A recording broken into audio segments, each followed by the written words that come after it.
শতাধিক পণ্য ও সেবায় বাড়ল শুল্ক কর। জীবনযাত্রার ব্যয় আরেক দফা বাড়ার শঙ্কা। প্রথমবার ব্রডব্যান্ডে শুল্কারোপ, খরচ বাড়বে মোবাইলে কথা বলা ও ইন্টারনেটেও। কোনোভাবেই কমছে না চালের দাম। সপ্তাহ ব্যবধানে কেজিতে বেড়েছে 2 থেকে 4 টাকা। মিলার ও সিন্ডিকেটের দৌরাত্ম্যকে দুষছেন খুচরা ব্যবসায়ীরা। চড়া ফলের বাজার। টানা দরপতনের বৃত্ত থেকে বের হলেও সুদিনে ফিরছে না শেয়ার বাজারে। সূচকের পতনে বাড়ছে উদ্বেগ। প্রযুক্তি খাত ঘুরে দাঁড়ালেও হতাশ করছে ব্যাংক খাত।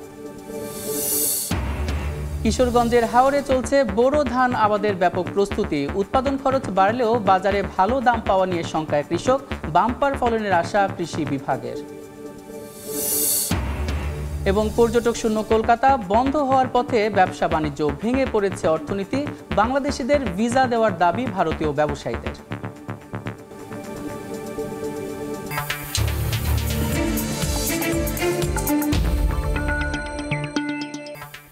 দেখছিলেন শিরোনাম। আমন্ত্রণ জানাচ্ছি দেশ ও দেশের বাইরের অর্থ বাণিজ্যের নানা খবর নিয়ে আমাদের নিয়মিত আয়োজন এ সময়ের বাণিজ্যে। আপনাদের সঙ্গে আছি আমি সাদিক হাসান ইমন। চলতি অর্থ বছরের মাঝপথে এসে ভ্যাট ও সম্পূরক শুল্ক বাড়িয়েছে সরকার। ফলে মোবাইল ফোনে কথা বলা ও ইন্টারনেট ব্যবহারে সম্পূরক শুল্ক বাড়ানো সহ খরচ বেড়েছে শতাধিক পণ্য ও সেবায়। বৃহস্পতিবার এ অধ্যাদেশ জারি করা হয়। চলতি অর্থ বছরের শেষ 6 মাসে রাজস্ব আদায় বাড়াতে ভ্যাট বসানোর এই উদ্যোগ নিয়েছে জাতীয় রাজস্ব বোর্ড এনবিআর। রেস্তোরাঁ সেক্টরের ক্ষুদ্র উদ্যোক্তারা এবং ভোক্তার উপর অযৌক্তিক হারে ভ্যাট বৃদ্ধি ও সম্পূরক শুল্ক নির্ধারণের সিদ্ধান্ত অন্যায়যৌক্তিক। এই বর্ধিত ভ্যাট সম্পূরক শুল্ক আরোপের সিদ্ধান্ত সম্পূর্ণরূপে প্রত্যাহার করার জন্য জোর দাবি জানাচ্ছি। অন্যথায় আমাদেরকে বিকল্প ব্যবসা চিন্তা করতে হবে। রেস্তোরাঁর ভ্যাট 5% থেকে 15% করার সিদ্ধান্ত থেকে সরে না এলে বন্ধ করে দেয়া হবে খাবার রেস্তোরাঁ। বৃহস্পতিবার ব্যবসায়ীদের পক্ষ থেকে এমন হুঁশিয়ারি দেওয়ার কয়েক ঘন্টা পরই ভ্যাট ও সম্পূরক শুল্ক আইনে ব্যাপক পরিবর্তন এনে অধ্যাদেশ জারি করে জানিয়ে দেওয়া হয় শতাধিক পণ্য ও সেবায় ভ্যাট বাড়ানোর সিদ্ধান্ত পাকা করেছে সরকার। অধ্যাদেশ অনুযায়ী সিগারেট, আম, কমলালেবু, আঙ্গুর, পেঁপে, তরমুজ, আপেল ও নাশপাতি, ফলের রস, সাবান ও সাবান জাতীয় পণ্য, ডিটারজেন্ট, ফ্রুট ড্রিঙ্কস ও ইলেকট্রোলাইট ড্রিঙ্কসের সম্পূরক শুল্ক 5 থেকে 15% পর্যন্ত বাড়ানো হয়েছে। বাদাম আমদানিতে সম্পূরক শুল্ক 10 থেকে 15% বাড়িয়ে ঠেকানো হয়েছে 45%। নতুন আইনে 5% থেকে বাড়িয়ে 15% করা হয়েছে বিস্কুট, আচার, chutney, tomato ketchup, LP gas, BRTA থেকে নেয়া লেমিনেটেড ড্রাইভিং লাইসেন্স, চশমার ফ্রেম ও রিডিং গ্লাসের ভ্যাট। টিস্যু, সানগ্লাস, মিষ্টি, নিজস্ব ব্র্যান্ডের তৈরি পোশাকের ভ্যাট 7.5% থেকে বাড়িয়ে করা হয়েছে 15%। ওষুধের ক্ষেত্রে স্থানীয় ব্যবসায়ী পর্যায়ে 2.4% থেকে 3% করা হয়েছে ভ্যাট। তবে এলপি গ্যাসের স্থানীয় ব্যবসায়ী পর্যায়ে ভ্যাট 2% বাতিল করা হয়েছে। এদিকে ব্যবসায় প্রতিষ্ঠানের বার্ষিক লেনদেন 30 লাখ থেকে 50 লাখ টাকা হলেই টার্নওভার কর দিতে হবে। বিমানে ভ্রমণের ক্ষেত্রে অভ্যন্তরীণ রুটে আবগারি শুল্ক 200 টাকা বাড়িয়ে 700 টাকা ও সার্কভুক্ত দেশে 500 টাকা বাড়িয়ে 1000 টাকা করা হয়েছে। এছাড়া এশিয়ার দেশগুলোতে 2000 টাকা বাড়িয়ে 2500 টাকা এবং ইউরোপের দেশে বিমান ভ্রমণের ক্ষেত্রে আবগারি শুল্ক 3000 টাকা বাড়িয়ে করা হয়েছে 4000 টাকা। কামরুল হাসান সবুজ, সময় সংবাদ, ঢাকা। এ বিষয়ে আলোচনার জন্য আমাদের সঙ্গে স্টুডিওতে আছেন অর্থনীতিবিদ মাহফুজ কবির। এই সময়ের বাণিজ্যে আপনাকে স্বাগত। ধন্যবাদ। এই যে আমরা একটি প্যাকেজে দেখলাম যে শতাধিক পণ্যে ভ্যাট বা শুল্ক বাড়ানো হচ্ছে। তো এই ভ্যাট বা শুল্ক বাড়ানোর ফলে সাধারণ মানুষের জীবনযাত্রায় কি ধরনের প্রভাব পড়বে বলে আপনার মনে হয়? ইতিমধ্যে আমরা জানতাম যে 43 ধরনের পণ্য এবং সেবার ক্ষেত্রে সম্পূরক শুল্ক এবং ভ্যাট দুটো ক্ষেত্রেই হয়তো বাড়ানো হবে এবং বিভিন্ন ধরনের কিন্তু কথাবার্তা আসছিল। মাননীয় যে অর্থ উপদেষ্টা, বাণিজ্য উপদেষ্টা তারা বলছিলেন এবং তারা একই সঙ্গে এও বলছিলেন যে আসলে এই যে পণ্য এবং সেবার ক্ষেত্রে যদি শুল্ক এবং ভ্যাট পরিবর্তন করা হয়, মানে বাড়ানো হয়, তাহলে সেক্ষেত্রে মানুষের জীবনযাত্রার উপরে তেমন কোনো পরিবর্তন হবে না, ব্যয় বাড়বে না। কিন্তু এখন আমরা যখন পুরো লিস্টটা দেখলাম তখন দেখা গেল যে মানুষের নিত্য প্রয়োজনীয় অনেক পণ্য রয়েছে এবং সেবা রয়েছে যার উপরে এই সম্পূরক শুল্ক এবং ভ্যাট বাড়ানো হয়েছে। তার মানে হলো যে এই প্রত্যেকটা পণ্য এবং সেবার ক্ষেত্রে দামটা বেড়ে যাবে, প্রপোর্শনেটলি বেড়ে যাবে বা ইতিমধ্যেই আর কি বাড়ার প্রক্রিয়া শুরু হয়েছে। এবং এর পাশাপাশি আসলে এমন হতে পারে যে যতটুকু বাড়ানো হল তার চেয়ে বেশিও বাড়তে পারে। তার কারণ আমাদের দেশের ব্যবসায়িক সংস্কৃতি হচ্ছে এরকম যে ব্যবসায়ীরা সবসময় দেখেন বা অজুহাত দেন যে হয়তো কোন জায়গাতে কোনো ট্যাক্স পারলো কিনা। তো এইটা একটা বিষয় এবং এইটা নিশ্চিতভাবেই এই যে আমাদের এই মুহূর্তে যে মূল্যস্ফীতি রয়েছে খাদ্যপণ্যের ক্ষেত্রে প্রায় 13% জাতীয় পর্যায়ে এবং অন্যান্য ক্ষেত্রে আমরা ডাবল ডিজিট মূল্যস্ফীতি দেখতে পাচ্ছি। ওই ডাবল ডিজিট থেকে সিঙ্গেল ডিজিটে আসার যেটা আমাদের প্রত্যাশা ছিল বা সরকারেরও এক ধরনের কমিটমেন্ট ছিল, সেই জায়গাতে কিন্তু আর এটা হবে না।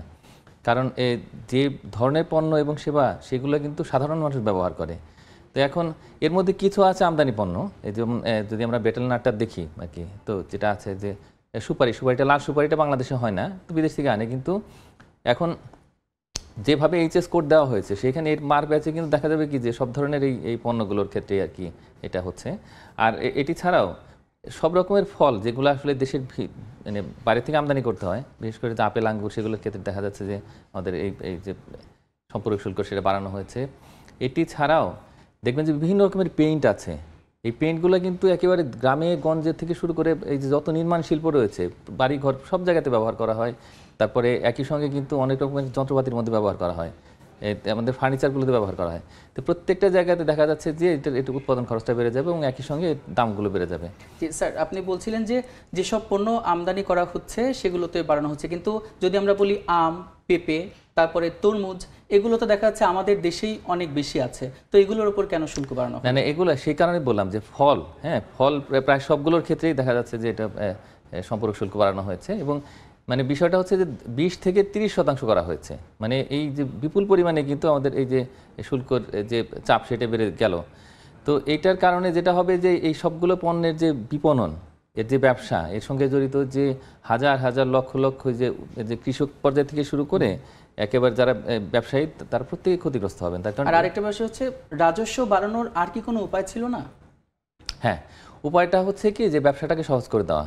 মানে এই মুহূর্তে যে একটা উচ্চ সুদের হার রয়েছে ঋণের ক্ষেত্রে, তো এই সুদের হারটা যদি কমিয়ে দেওয়া হয় তাহলে সেই ক্ষেত্রে কিন্তু বিনিয়োগটা সম্প্রসারিত হবে। এখন আমাদের এই মুহূর্তে আসলে যে মানে মুদ্রানীতিটা হচ্ছে সংকোচনমূলক, প্রাইভেট সেক্টরের ক্রেডিট গ্রোথটা কিন্তু অনেকটা কমে গেছে এবং একই সঙ্গে উচ্চ সুদের হারের কারণে মানুষ আসলে ঋণ নিচ্ছেন না এবং ব্যবসা করছেন না, এবং বিনিয়োগটা যদি কম হয় এমনিতেই কিন্তু এই যে রাজস্ব সেটা কিন্তু কমে যাবে। তো তাহলে সেই ক্ষেত্রে যদি বিনিয়োগ বাড়ানো হয় তাহলে রাজস্ব বেড়ে যাবে, এটাই স্বাভাবিক। তো রাজস্ব যেহেতু কমে গেছে, এই কারণেই কিন্তু আসলে এই যে সরকারকে সিদ্ধান্ত নিতে হয়েছে। তো আর আরেকটা ব্যাপার হচ্ছে, মানুষের যখন এই সরকার আসে, মানুষের প্রত্যাশা ছিল যে জীবনযাত্রা সহজ হবে, কিন্তু এই মুহূর্তে এই শুল্ক বা ভ্যাট যখন বাড়ানো হচ্ছে বিভিন্ন পণ্যে, তখন মানুষের জীবনযাত্রা আসলে কি সহজ হচ্ছে? এখন এমনিতেই মানুষের জীবনযাত্রা জটিল আবর্তের মধ্যে পড়ে গেছে। জিনিসপত্রের দাম বেশি, কর্মসংস্থান নেই, এবং একই সঙ্গে বিনিয়োগ কমে গেলে আবার কর্মসংস্থান কমার সম্ভাবনা রয়েছে। তো এই বেকারত্বের যে চাপ, তারপরে যে উচ্চ মূল্যস্ফীতির কারণে যে তার প্রকৃত আয়টা কমে গেল, তো এই যে সংকটগুলো রয়েছে, সংকটগুলো আরেকটু বাড়বে বলে আমার কাছে মনে হয়। মানুষের মধ্যে হতাশা বাড়বে এবং বেকারত্ব বাড়ার যেহেতু সম্ভাবনা রয়েছে, সুতরাং যারা শিক্ষিত জনগোষ্ঠী, তরুণ, তারা কিন্তু আরও অনেকটা হতাশার মধ্যে পড়ে যাবেন। এমনিতেই কিন্তু জুলাই বিপ্লবের পিছনে মূল স্পিরিটটা ছিল কি, যে তাদের কাজের সুযোগটা কম, তো তাদের মধ্যে হতাশা। তো এই জিনিসগুলো যদি আবার বাড়তে থাকে তাহলে তো আসলে তেমন কোনো লাভ হলো না আমাদের। আর আরেকটা হচ্ছে, যেসব পণ্যে দেখা যাচ্ছে যে ফলমূলে যে ধরনের শুল্ক বাড়ানো হচ্ছে, এর ফলে সাধারণ মানুষের তো নাগালের বাইরে চলে যেতে পারে। তো সেক্ষেত্রে সাধারণ মানুষের যে পুষ্টির একটা অভাব দেখা দিবে, সেটা দীর্ঘমেয়াদী একটা প্রভাব বাংলাদেশের উপরে পড়বে কিনা? হ্যাঁ, এমনিতেই এই যে 100টার বেশি পণ্য এবং সেবা, এবং এটার ক্ষেত্রে সাধারণ মানুষের উপরে কিন্তু মূল্যস্ফীতির চাপ আরও বাড়িয়ে দেবে। তো এবং একই সঙ্গে এই যে এমনিতেই তাদের পুষ্টির উপরে চাপ রয়েছে মূল্যস্ফীতির কারণে, বিশেষ করে খাদ্য মূল্যস্ফীতির কারণে, এটার কারণে স্পেসিফিক্যালি আমি বলবো যে যেহেতু ফল রয়েছে এটার মধ্যে, এই বাস্কেটের মধ্যে, সুতরাং এর কনজাম্পশন কমবে, এবং কনজাম্পশন কমার কারণে কিন্তু এই যে পুষ্টির, বিশেষ করে যে শিশু এবং তরুণ, তাদের যে পুষ্টির চাহিদা সেটা কিন্তু, বা নারীদের পুষ্টির চাহিদা সেটা কিন্তু পূরণ হবে না, এবং এতে করে দীর্ঘমেয়াদে একটা পুষ্টির উপর একটা নেতিবাচক প্রভাব পড়বে এবং হিউম্যান ক্যাপিটাল ফরমেশনটা কিন্তু নেগেটিভ হবে। ধন্যবাদ স্যার। আমরা একটি প্রতিবেদন আছে, সেটি দেখে আসি, আবার আলোচনায় ফিরব।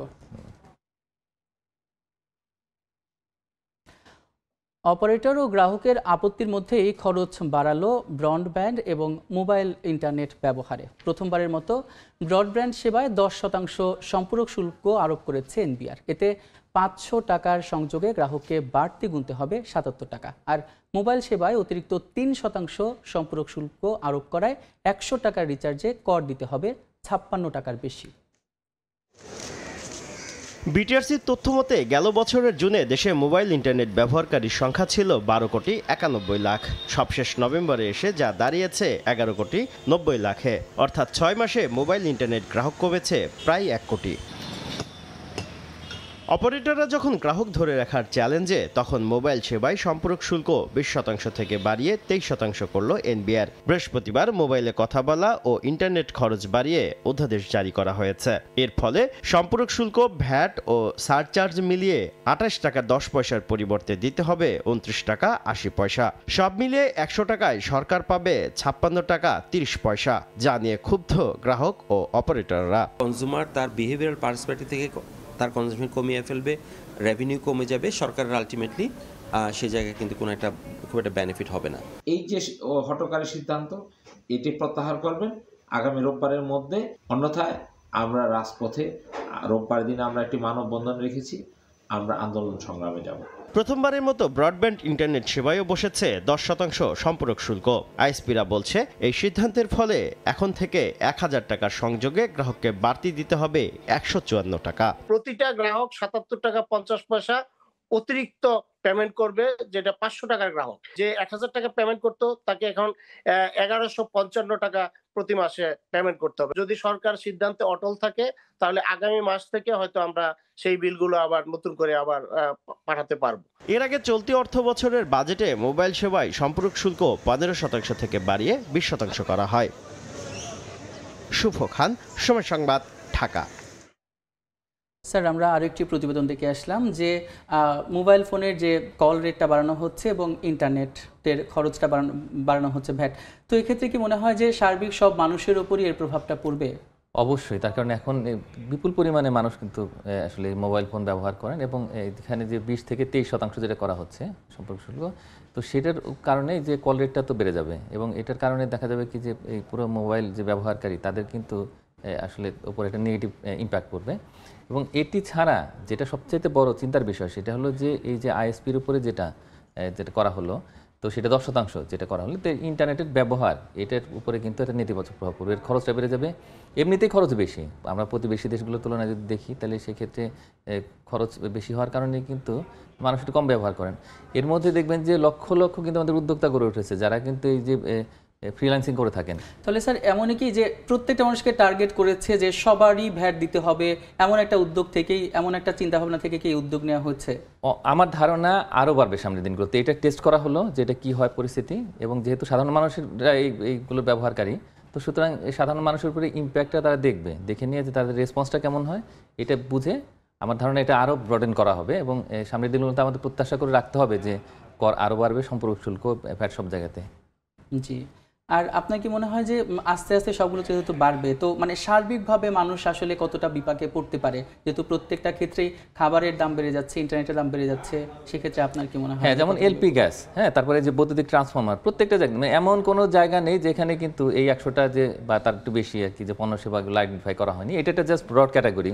আমি মনে করি যে সাধারণ মানুষের জীবনযাত্রার যে ব্যয় বাড়বে এবং যে বিনিয়োগটা কমে যেতে পারে, এবং একই সঙ্গে এটার কারণে কিন্তু কর্মসংস্থান দেশি বিদেশি সব জায়গাতে বিনিয়োগটা কমবে, এবং সব মিলিয়ে যেটা হবে যে মানুষের জীবনযাত্রার উপর যেহেতু নেতিবাচক প্রভাব পড়বে এবং এটার কারণে মানুষের মধ্যে হতাশা বাড়বে। আমাদের স্টুডিওতে আসার জন্য ধন্যবাদ। ধন্যবাদ। আমাদের সঙ্গে যুক্ত ছিলেন জনাব মাহফুজ কবির। কোনোভাবেই কমছে না চালের দাম। রাজধানীতে সপ্তাহ ব্যবধানে কেজিতে বেড়েছে 2 থেকে 4 টাকা পর্যন্ত। বিস্তারিত জানাতে রাজধানীর কারওয়ান বাজারে আছেন রিপোর্টার কামরুল হাসান সবুজ এবং দিনাজপুরের বাহাদুর বাজারে আছেন সহকর্মী গোলাম নবী তুলাল। সরাসরি প্রথমে যাচ্ছি সবুজের কাছে। আমনের ভরা মৌসুমে চালের দাম বৃদ্ধির চাপে পড়েছে আমজনতা। বাজারে এসে এমন খবরই আসলে মিলছে প্রতিটি দোকানেই যে চালের দাম এই মুহূর্তে যে খুব যৌক্তিকভাবে বাড়ার কোনো সুযোগ রয়েছে সেটি বিক্রেতারা বলছেন না, কিন্তু জানাচ্ছেন দাম বাড়ছে। এ সপ্তাহ ব্যবধানে মোটামুটিভাবে কেজিতে 2 থেকে 5 টাকা পর্যন্ত বেড়েছে, এবং যদি 3 সপ্তাহের হিসাব করা যায় তাহলে এই কেজিতে চালের দাম বেড়ে গেছে কিন্তু 8 থেকে 10 টাকা। তো 8 থেকে 10 টাকা দাম 1 মাসের মধ্যে যদি বেড়ে যায় 1 কেজি চালের, সেক্ষেত্রে ভোক্তারা যতটুকু স্বস্তির প্রত্যাশা করেছিলেন যে রাজনৈতিক প্রেক্ষাপট পরিবর্তনের পরে হয়তো নিত্যপণ্যের বাজারে তারা কিছুটা স্বস্তি পাবেন, সেই স্বস্তিটা কিন্তু তারা দেখতে পাচ্ছেন না। এর মধ্যে আবার যখন দাম বাড়ানো অর্থাৎ ভ্যাট এবং যে শুল্ক বাড়ানো হয়েছে তারও প্রভাব কিন্তু অন্যান্য পণ্যের উপর যখন পড়বে তখন এই যে চালের দাম বৃদ্ধিটা এটি একটি পণ্যের দাম বৃদ্ধিটা কিন্তু সার্বিকভাবে তখন চেপে ধরবে ভোক্তাদের।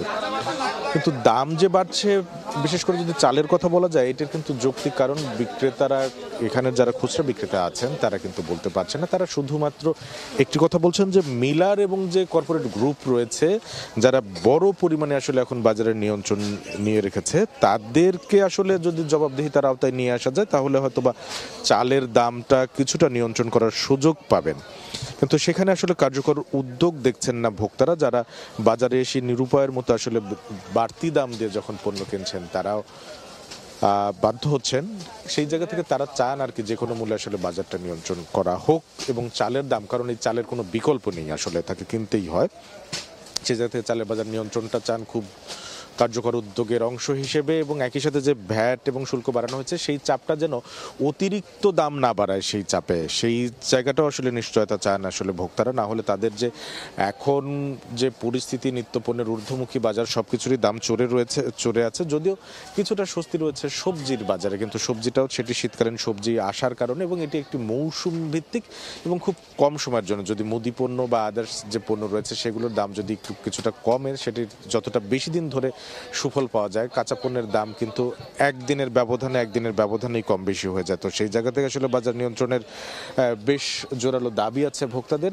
একই সাথে যদি আমি একটু যদি বলি শুধুমাত্র ফলের বাজার, যে শুল্ক বাড়ানোর বা যে আলোচনা চলছিল তাতেই কিন্তু ফলের বাজার চড়ে গেছে এবং বেশ চড়ে গেছে। তো আমার কাছে রাজধানীর কারওয়ান বাজার থেকে এই মুহূর্তে চাল সহ নিত্যপণ্যের বাজার পরিস্থিতি রয়েছিল সবশেষ খবর। আমরা এখন চলে যাচ্ছি দিনাজপুরে, সেখানকার বাজার পরিস্থিতি জানাবেন সহকর্মী গোলাম নবী দুলাল। আমনের ভরা মৌসুম, সরবরাহ কিন্তু কোনো ঘাটতি নেই, তারপরেও আপনার চালের বাজার অস্থির। এই বাহাদুর বাজার সবচেয়ে বড় চালের পাইকারি মার্কেট, এখানে দফায় দফায় কিন্তু চালের বাজার বৃদ্ধির কারণে সবচেয়ে বেশি বিপদে পড়েছে এবং ভোগান্তিতে পড়েছে স্বল্প আয়ের মানুষ। বিশেষ করে এই যে চালের বাজারের যে অস্থিরতা, এর জন্য পাইকারি এবং খুচরা যারা বিক্রেতা তারা দুষছেন মিলার এবং বড় বড় চাল ব্যবসায়ীদের। আমরা যেটা দেখেছি যে বাহাদুর বাজারে গত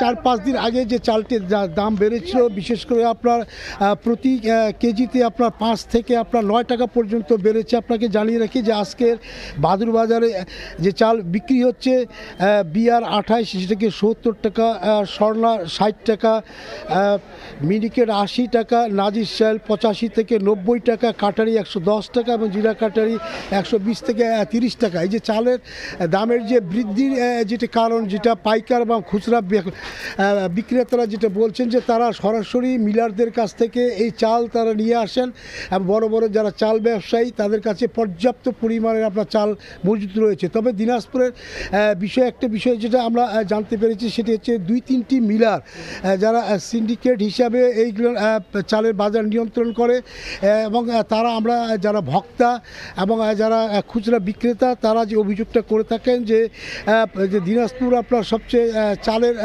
এবং ধান উৎপাদনের বড় জেলা, যে এখানে চালের কোনো ঘাটতি নেই বা ধানেরও নেই, পর্যাপ্ত সরবরাহ মজুদ থাকার পরে চালের বৃদ্ধির যে কোনো যৌক্তিক কারণ সেটা কিন্তু আপনারা কেউ বুঝছেন না।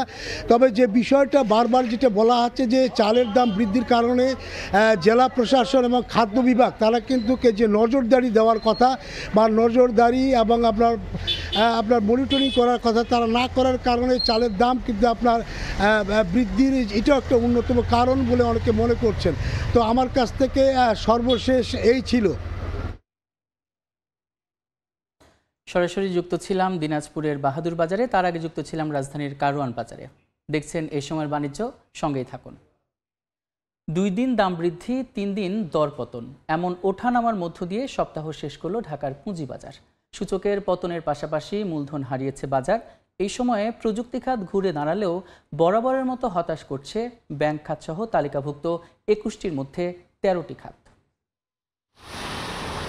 টানা দরপতনের বৃত্ত থেকে বেরিয়ে সপ্তাহের শেষ কার্যদিবস বৃহস্পতিবার প্রধান শেয়ার বাজার ঢাকা স্টক এক্সচেঞ্জ ডিএসসির মূল্যসূচক কিছুটা বেড়েছে, সেই সঙ্গে বেড়েছে লেনদেনের পরিমাণ। এর আগে সপ্তাহের প্রথম কার্যদিবস রোববার ডিএসসিতে দরপতন হয়, পরের কার্যদিবস সোমবার কিছুটা ঊর্ধ্বমুখিতার দেখা মিলে, কিন্তু পরের 2 কার্যদিবস মঙ্গলবার ও বুধবার আবার দরপতন হয়। ঢাকার পুঁজিবাজারে গেল সপ্তাহে প্রধান সূচক কমেছে 5.19 পয়েন্ট। পাশাপাশি এ সময়ে বাজার মূলধন কমেছে 16 কোটি 60 লাখ টাকা। সপ্তাহ জুড়ে দাম বেড়েছে 140টি প্রতিষ্ঠানের, কমেছে 208টির, আর অপরিবর্তিত রয়েছে 50টি প্রতিষ্ঠানের শেয়ারের।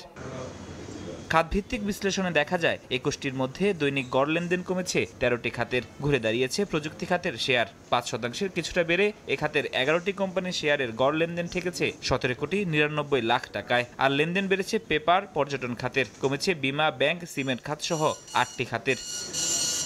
দাম বৃদ্ধিতে শীর্ষ 5 প্রতিষ্ঠানের প্রথম অবস্থানে আছে Khulna printing and packaging limited. দ্বিতীয় ও তৃতীয় অবস্থানে Khan brothers PP, woven bag industry এবং সুরিত ইন্ডাস্ট্রিজ লিমিটেড। এরপর আছে রিলায়েন্স ওয়ান ও সাউথ বাংলা এগ্রিকালচার্স ও কমার্স ব্যাংক। দরপতনের শীর্ষে রয়েছে APLC bond, generation next fashion limited, standard ceramic limited, orion infusion limited ও Dulamia cotton spinning mills limited. Farhadur Rahman, Somoy Sangbad, Dhaka. সাপ্তাহিক ছুটির দিনে সকাল থেকেই ঢাকা আন্তর্জাতিক বাণিজ্য মেলায় ভিড় বাড়ছে ক্রেতা দর্শনার্থীর। সবশেষ খবর জানাতে মেলা প্রাঙ্গণে আছেন সহকর্মী জিন্নাতারা যশোয়া। সরাসরি যাচ্ছে তার কাছে। আজ ঢাকা আন্তর্জাতিক বাণিজ্য মেলার 10ম দিন, আরও প্রায় 1.5 ঘন্টা আগেই প্রবেশদ্বার খুলে দেওয়া হয়েছে এবং গত 9 দিনের তুলনায় আজ দর্শনার্থী সমাগম বেশ অনেকটা বেশি এবং এমনটাই বেশি যে বলা যায় স্টল প্যাভিলিয়ন নিয়ে যারা অংশগ্রহণ করেছেন তারা কিন্তু প্রত্যাশা অনুযায়ী দর্শনার্থী সকাল সকাল পেয়েছেন বলে মন্তব্য করছেন। এবং সকাল থেকেই কিন্তু শুধু আশেপাশের এলাকাগুলোরই নয়, বা বাকি দিনগুলোতে যেমনটা দেখা যায় যে সকালে সাধারণত আশেপাশের এলাকার দর্শনার্থীকেই দেখা যায়, কিন্তু আজ দেখা যাচ্ছে দূর দূরান্ত থেকে সাপ্তাহিক ছুটির দিন হওয়ায় দর্শনার্থীরা আসছেন। ঢাকার বিভিন্ন জায়গা থেকে দর্শনার্থীরা আসছেন এবং ভিড় করছেন এবং সেই ভিড়টা সকাল থেকেই কিন্তু চোখে পড়ছে। এবং এখন পর্যন্ত যারা এসেছেন তারা শুধু ঘোরাঘুরিতেই ব্যস্ত নয়, সকাল থেকেই কিন্তু দেখা যাচ্ছে কেনাকাটায় ব্যস্ত এবং বেশি ভিড় লক্ষ্য করা যাচ্ছে গৃহস্থালী সামগ্রী যেসব স্টলগুলোতে বিক্রি করা হচ্ছে সেসব দোকানগুলোতে, এবং খাবারের দোকানগুলোতেও ভিড় রয়েছে।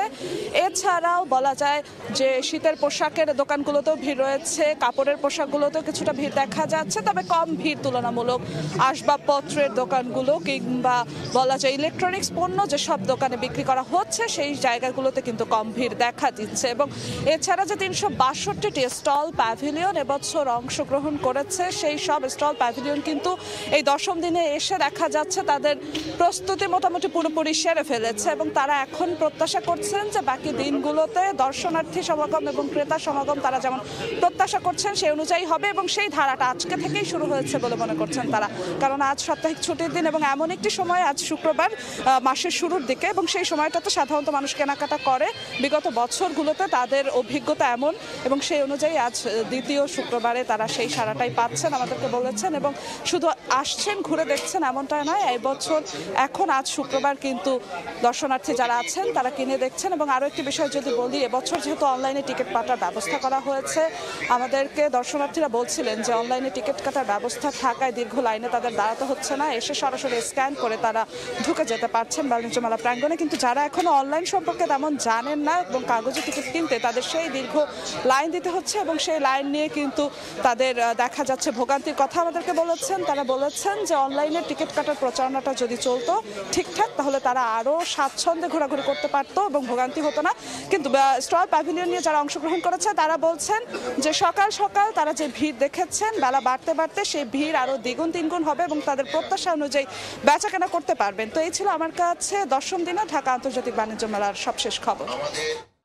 দেখছেন এই সময়ের বাণিজ্য। কিশোরগঞ্জের হাওরে চলছে বোরো ধান আবাদের ব্যাপক প্রস্তুতি। মাঠে ব্যস্ত সময় পার করছেন কৃষক, তবে উৎপাদন খরচ বেশি হওয়ায় বেকায়দায় তারা। এদিকে বাম্পার ফলনের আশায় কৃষকদের সব ধরনের সহযোগিতা দেওয়ার আশ্বাস জানিয়েছে কৃষি বিভাগ। নূর মোহাম্মদের তথ্য ও মোহাম্মদ শরীফুল ইসলামের ছবি নিয়ে রিপোর্ট। ধানের চারা সংগ্রহ, নিড়ানি, জমি প্রস্তুত সহ নানা কাজে ব্যস্ত কৃষক। বোরো ধান আবাদের মৌসুমকে ঘিরে প্রস্তুত হচ্ছে ফসলের মাঠ। কিশোরগঞ্জের হাওরের মাঠে মাঠে চোখে পড়বে এমন কর্মযোগ্য। আধুনিক পদ্ধতির পাশাপাশি গরু মহিষ দিয়ে হাল চাষের পর জমিতে পানি সেচও দেওয়া হচ্ছে। তবে কৃষকরা বলছেন বাজারে ডিজেলের দাম বেশি, এছাড়া সার কীটনাশক সহ অন্যান্য কৃষি উপকরণ কিনতে হচ্ছে চড়া দামে। এতে দিন দিন বাড়ছে উৎপাদন খরচ, কিন্তু বিক্রির সময় বাজারে মিলছে না আশানুরূপ দাম। তেল, সার, এখন বিভিন্ন ধরনের ওষুধ পড়া এটি তো সরকারে কমায় দেয়, তাহলে আমরা জমি চাষ করতে গিয়ে আমরা একটু পড়তাম। অনেক খরচপাতি হয়, বেচতে আমাদের কোনো লাভ হয় না। যদি এই দামটা দুটো বাড়ায় দেয় তাহলে আমরা একটু পুষে 500-600 এমন, তাই আমরা তো হুসে না। জেলার 13টি উপজেলার মধ্যে 5টি আংশিক ও 3টি সম্পূর্ণ হাওর অধ্যুষিত। এরই মধ্যে ইটনা, মিঠামইন ও অষ্টগ্রামে সবচেয়ে বেশি বোরো ধানের আবাদ হয়। কৃষকদের সব ধরনের সহযোগিতার আশ্বাস কৃষি বিভাগের। কৃষি মন্ত্রণালয় সার নিশ্চিত করেছে, অ্যাভেলেবিলিটি সার দেশে আছে। আমরা এই সার ম্যানেজমেন্টে গুরুত্বপূর্ণ ভূমিকা পালন করতেছি এবং কোথাও যাতে সারের কোনো সমস্যা না হয়, যেন উচ্চ মূল্যে কোথাও সার বিক্রি না হয়, সে ব্যাপারে আমরা আমাদের পদক্ষেপ গ্রহণ করেছি এবং অব্যাহত আছে। চলতি মৌসুমে জেলায় 1,68,000 হেক্টর জমিতে বোরো ধান আবাদের লক্ষ্যমাত্রা নির্ধারণ করা হয়েছে। সময় সংবাদ, কিশোরগঞ্জ।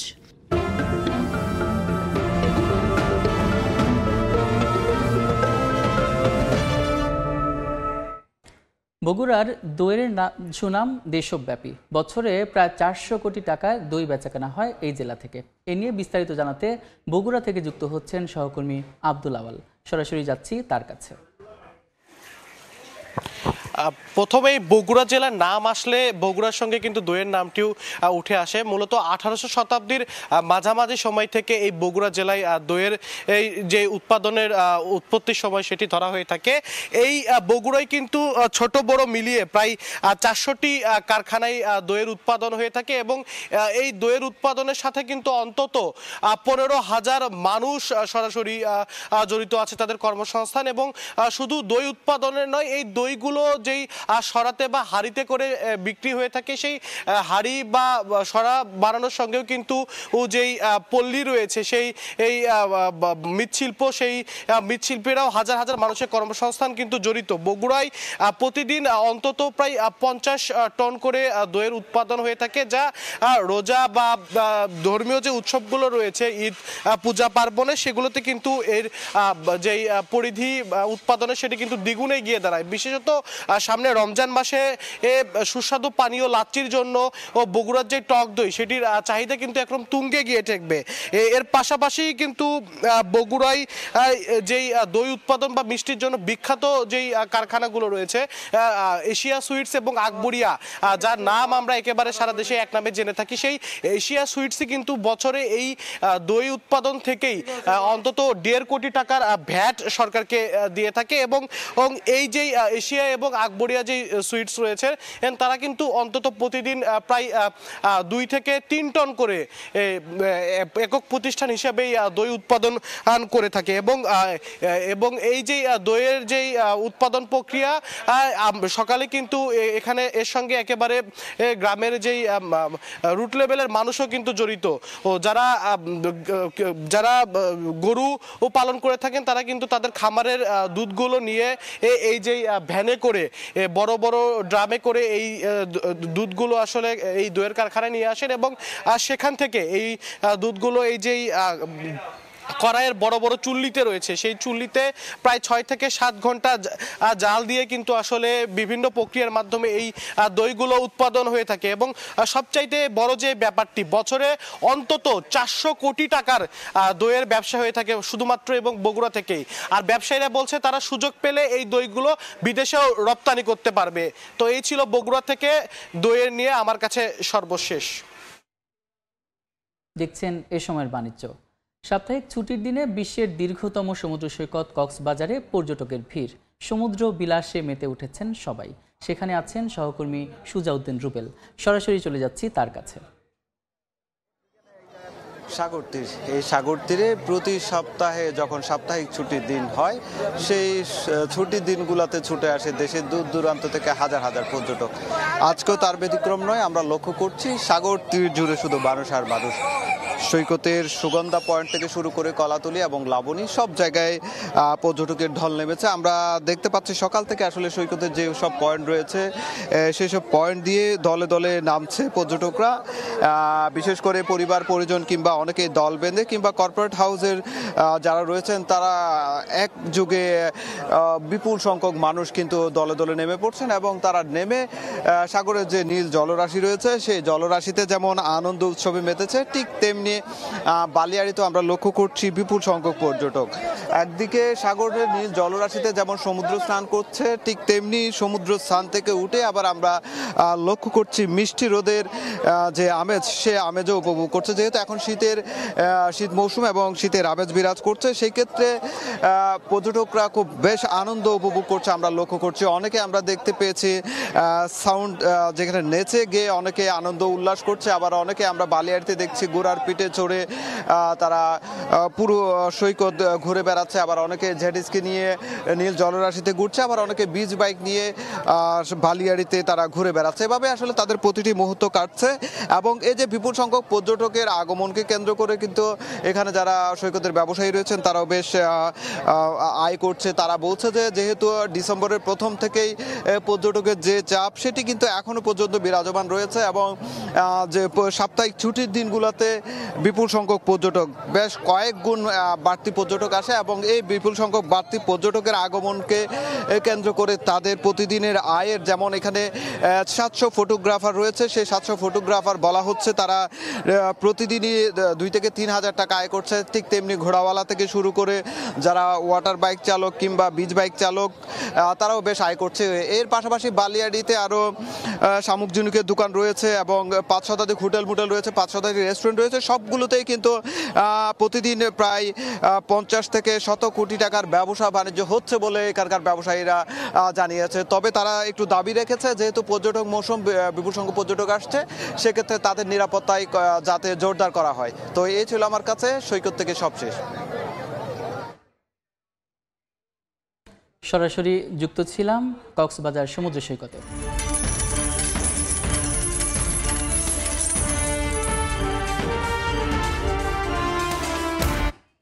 বিশ্ববাজারে বেড়েছে অপরিশোধিত জ্বালানি তেলের দাম। সপ্তাহ ব্যবধানে বেড়েছে 4.96%।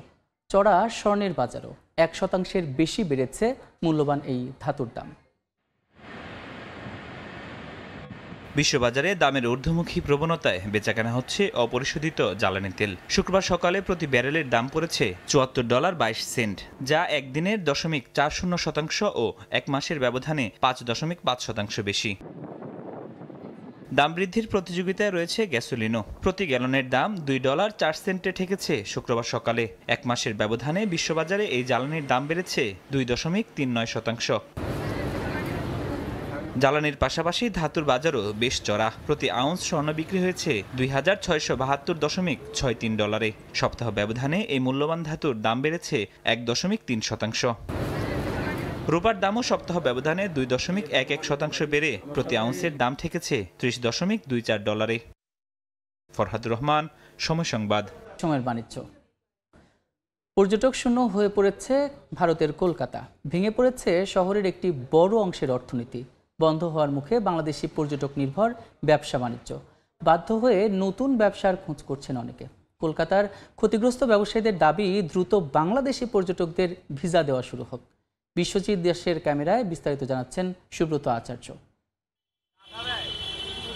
নতুন বছরের শুরুতে বন্ধ ভারতের কলকাতার নিউ মার্কেট এলাকার হোটেলগুলো। হাতে গোনা যায় এমন সংখ্যক বাংলাদেশি পর্যটকই রয়েছেন এই শহরে। যে কক্ষের ভাড়া ছিল 2000-এর ঘরে, তা এখন এসে দাঁড়িয়েছে 600 রুপিতে। তবু মিলছে না ক্রেতা। ফাঁকা খাবারের দোকানগুলো। তলানিতে নেমেছে কলকাতা ঢাকা কলকাতা রুটের বাস যাত্রীর সংখ্যা। প্রতিদিন যেখানে 30 থেকে 35টি বাস চলাচল করত, তা এসে দাঁড়িয়েছে 5 থেকে 10টিতে। আগে 2-3 গাড়ি করে 3 গাড়ি করে সিরিয়াল ছিল, এখন 1 গাড়ি করে যাচ্ছে। ভিসা দিচ্ছে, টুকটাক করে আসছে, আগের পুরনো ভিসা নিয়ে এভাবে চলছে। মধ্য কলকাতার নিউ মার্কেট এলাকায় রয়েছে Sudder street, Marquis street, Mirza Ghalib street, Rafi Ahmed Kidwai street সহ গুরুত্বপূর্ণ 10 থেকে 12টি সড়ক। আর এই রাস্তাগুলোর দুই পাশে শত শত ছোট বড় ব্যবসা প্রতিষ্ঠানও রয়েছে, যেগুলো বেশিরভাগই বাংলাদেশি পর্যটকদের ওপর নির্ভরশীল। ভিসার মেয়াদ শেষ হয়ে গেছে, আবার কবে ভিসা পাবো সেটা আমরা জানি না। বাংলাদেশ যেটা আসছিল সেই ব্যবসাটা হচ্ছে টোটালি বন্ধ, স্টপ। কিছু তো এফেক্ট করছে, তাদের সাথে আমরা কথা বলছি ইন্ডিভিজুয়াল, এবং কিভাবে এটাকে রিকভারি করা যায়, এবং সে নিয়ে অনেক আলোচনা হচ্ছে। তথ্য বলছে ঢাকায় ভারতীয় হাই কমিশন গত বছরের আগস্ট থেকে পর্যটক ভিসায় কড়াকড়ি আরোপ করেছে। ব্যবসায়ীরা বলছেন যে অবস্থা তারা দেখছেন সেটা সর্বকালের দুরবস্থা। কবে হবে এই দুরবস্থার উত্তরণ, সেটাই এখন কোটি টাকার প্রশ্ন। কলকাতার মার্কুই স্ট্রিট থেকে সুব্রত আচার্য, সময় সংবাদ। এ পর্যায়ে শীর্ষ সংবাদগুলো জানিয়ে দিচ্ছে আরেকবার। শতাধিক পণ্য ও সেবায় বাড়ল শুল্ক কর, জীবনযাত্রার ব্যয় আরেক দফা বাড়ার শঙ্কা। প্রথমবার ব্রডব্যান্ডে সম্পূরক শুল্কারোপ, খরচ বাড়ছে মোবাইলে কথা বলা ও ইন্টারনেটেও। কোনোভাবেই কমছে না চালের দাম, সপ্তাহ ব্যবধানে কেজিতে বেড়েছে 2 থেকে 4 টাকা। মিলার ও সিন্ডিকেটের দৌরাত্ম্যকে দুষছেন খুচরা ব্যবসায়ী, চড়া ফলের বাজারও। এবং দরপতনের বৃত্ত থেকে বের হলেও সুদিন ফিরছে না শেয়ার বাজারে, সূচকের পতনে বাড়ছে উদ্বেগ। প্রযুক্তি খাত ঘুরে দাঁড়ালেও হতাশ করেছে ব্যাংক খাত।